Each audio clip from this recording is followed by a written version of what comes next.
සමහර හමුවීම් තියෙනවාශ් ඒවා හරිම අහම්බෙන් සිද්ධ වන දේවල්. ඒත් ඒ අහම්බය තමයි අපේ මුළු ජීවිතයම වෙනස් කරන්න. ඒක ඇත්ත චමෝ.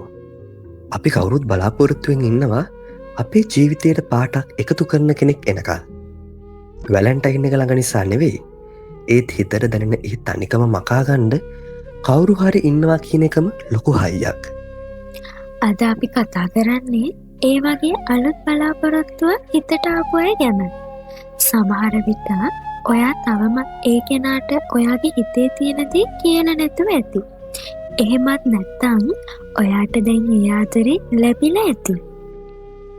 ඒ ආදරේ නිසා අද ඔයාගේ හිතේ තියෙන සතුට, ඒ ලස්සන අලුත් හැඟීම ගැන අද අපිත් එක බෙදාගන්න. ඔයා ආදරය කරන කෙනාට අද මේ ඩ්‍රීම් FM එක හරහා පුංචි පණිවිඩයක් දෙන්නුනත් ඔයාට පුළුවන්. ඉතින් ඔන්න අපි අද ලෑස්ති ඔයාලගේ ඒ ආදරණීය කතාවලට ඇහුම්කන් දෙන්න. ඔයාගේ හිතේ ඉන්නේ කෙනා ගැන අපිට අනිවාර්යෙන්ම කියන්න.